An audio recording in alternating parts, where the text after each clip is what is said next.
सोनई के श्री राम प्रसाद वर्मा पूर्व माध्यमिक स्कूल में वर्षों से सेवा देने वाले गुरुजी शिव प्रसाद सारस्वत को स्कूल प्रबंधन द्वारा विदाई दी गई। दरअसल सारस्वत जी 31 मार्च को सेवानिवृत्त हुए थे।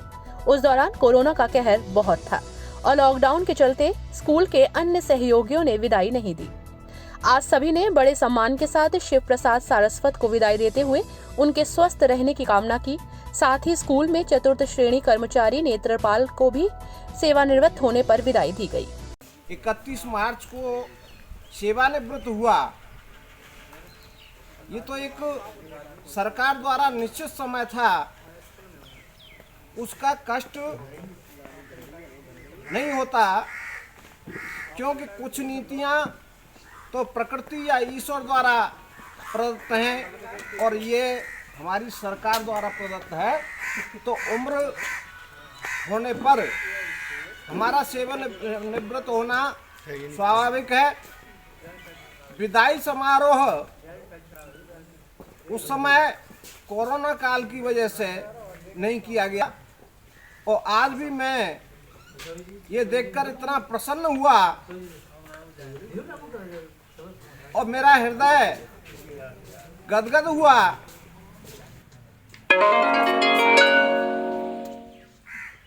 और इस विद्यालय की नींव की ईंट रहे मेरे सभी साथीगण, बीजारोपण करने वाले आदरणीय डॉक्टर कौशिक जी और मुनीम जी, जो आज हमारे बीच में नहीं है, लेकिन उनका आशीर्वाद हमारे साथ है। मैं इसके लिए पूरे अपने साथियों का, सभी का हार्दिक आभार प्रकट करता हूं कि उन्होंने मुझ जैसे व्यक्ति को किस तरीके से अपने साथ में निभाया और मैंने तो उनके मार्गदर्शन में काम किया। चाहे वर्मा जी हों, शर्मा जी हों, उपाध्याय जी हों, हाकिम सिंह हों, कोई भी, सभी मुझसे बड़े थे।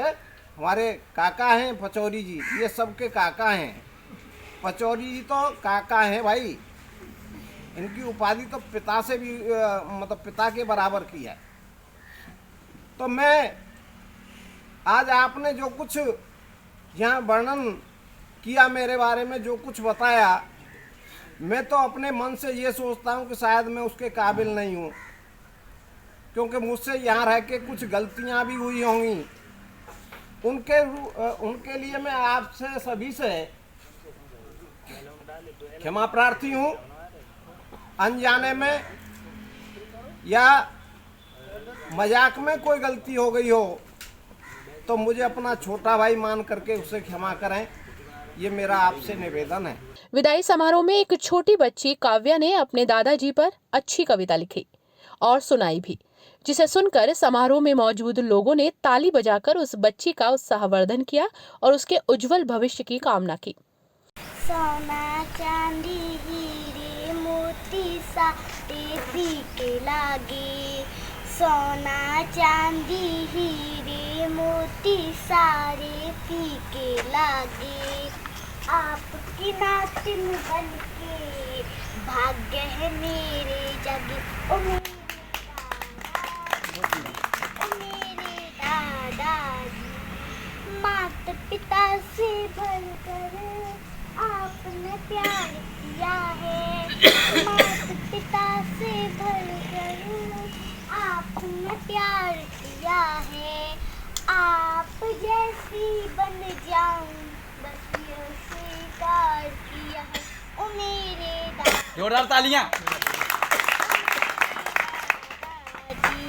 नाती नातिन एक बराबर आपसे है जाना, नाती नातिन एक बराबर आपसे है जाना, एक जन्म तो छोड़ो सातों जन्म है तुमको पाना। मेरे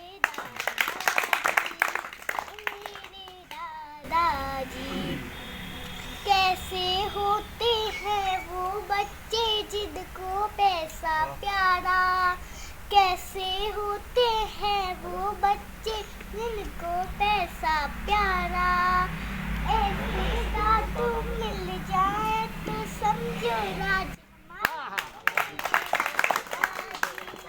मेरे दादाजी सूबेदार मदन लाल जी की काव्या है परपोती सूबेदार मदन लाल जी की काव्या है परपोती देश के हित में जान भी दूंगी ना समझो मुझे छोटी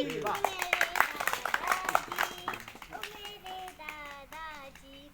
इस दौरान स्कूल के मैनेजर गंगाधर वर्मा, धर्मेंद्र कौशिक, रामजीलाल शर्मा, वीरेंद्र उपाध्याय, महावीर पचौरी, हाकिम सिंह, स्कूल प्रधानाध्यापक सुरेंद्र कुमार और समस्त स्टाफ मौजूद रहा। और इन्होंने सिखाया कि बेटी और बेटे में कोई अंतर नहीं है। इन्होंने हमें ये चीज़ सिखा दी कि बेटे और बेटी में कोई भी अंतर नहीं है। अगर आज के ज़माने में जो आज का ये युग चल रहा है, इसमें बेटियों से बढ़कर कोई नहीं है। कि बेटे कुपात्र होंगे लेकिन आपकी बेटी कभी भी कुपात्र नहीं हो सकती। वो धन्यवाद बाप, अगर आपका 100 में से एक भाग्य अच्छा होता है, यदि आपका 100 में से एक भाग्य अच्छा होता है तो घर में बेटे का जन्म होता है। यदि आपके 100 में से 100 भाग्य अच्छे होंगे तो आपके घर में एक बेटी का जन्म होगा। वो धन्य माँ बाप जिनके बेटियां होती हैं। उसके बाद इन्होंने एक चीज़ और सिखाई जो मैं अंत में कहना चाहूँगा कि पैसा कुछ नहीं है, जिंदगी में पैसा कुछ नहीं है। सबसे ज़्यादा इंसान की इज्जत बनी रहे, उसको धैर्यपूर्ण बना रहे, यही चीज़ है। तो इसके लिए इंग्लिश में एक कहावत भी है, मैं बोलना चाहूँगा, wealth is lost, nothing is lost. Wealth is lost, nothing is lost. Health is lost, something is lost. But character is lost, everything is lost. It means, इसका मतलब ये है कि अगर आपके पास पैसा नहीं है कोई बात नहीं है, बड़े बड़े महाराजाओं पे विपत्ताएं पड़ जाती हैं, पैसा आता है और जाता रहता है। लेकिन अगर आपकी हेल्थ खराब हो गई है तो आपको कुछ हद तक परेशानी झेलनी पड़ेगी अपनी ज़िंदगी में, क्योंकि हेल्थ से ज़्यादा कोई चीज़ नहीं है। But character is lost, everything is lost. अगर आप एक बार चरित्रहीन साबित हो गए तो दुनिया की कोई ताकत आपको सही नहीं कर सकती। आपको चरित्रहीन की नज़रों से ज़िंदगी भर देखा जाएगा। एक बात और कि शिक्षक बनना, लोग कहते हैं शिक्षक, मैंने हमेशा से इनसे इंस्पायर हुआ हूँ। मैं आज जिस जगह पे स्टैंड कर रहा हूँ और मैं इन्हीं की तरह चाहूँगा कि मैं अपने जीवन में, जैसे इनकी आज यहाँ पे सारे लोग तारीफ कर रहे हैं, तो मैं इनके एक नखुन भर के बराबर भी अगर हो पाए अपनी ज़िंदगी में तो मैं अपने आप को बहुत सौभाग्यशाली समझूंगा कि ये इतने अच्छे हैं कि इनसे मैंने जो कुछ भी सीखा है, आज मैं यहाँ पे बोल पा रहा हूँ या जो कुछ भी कर पा रहा हूँ वो इन्हीं की वजह से कर पा रहा हूँ।